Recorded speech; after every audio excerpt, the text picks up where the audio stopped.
I made this presentation. It's building more on the why of my project. It's got some statistics and stuff. I'm gonna show you guys. It's sort of like my first one, but that one was on a personal level. This is more of like more of a grander scope on the concept of creativity, and it's got some facts on it.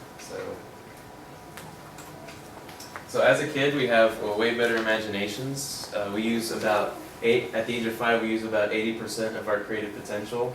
And that's because when we're kids, we don't have enough schooling to understand anything around us. So we figure out our own answers to things like why the grass is green or why cell phones are priced so high. And we don't just use our imagination to get a better understanding. We also use them to solve problems. Like I found a video called the marshmallow test of kids who were sat in a room in front of a marshmallow and they were challenged not to eat the marshmallow for 10 minutes. And they ended up doing things like feeding it to their imaginary friend, or singing about how they were hungry for 10 minutes, and that got most of them through. They were able to eat 2 marshmallows. So yeah, that's something I found cool.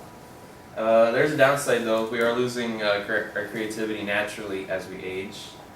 Basically what happens is that as we grow up, our responsibilities and schooling teaches us that if we step out of line, we'll be judged too harshly if we do things differently and stuff like that. In fact, from the ages 9 to 11, that's when kids start to complain about not being able to draw realistically, and they start losing confidence. And who believes that they can't draw?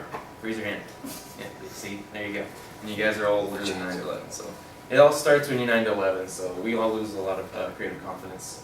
And being creative doesn't just mean that you're good, you have great potential in the arts or in engineering. Deep down, it means that you have a better understanding of the world and you ask more questions about it, and you're more driven to your goals. So I think it sounds like a great trait, but it sounds kind of scary that 75% of people believe they aren't living up to their creative potential.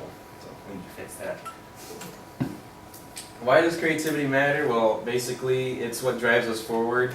We wouldn't have products like the iPhone or the light bulb if it weren't for creative minds like Steve Jobs and Thomas Edison.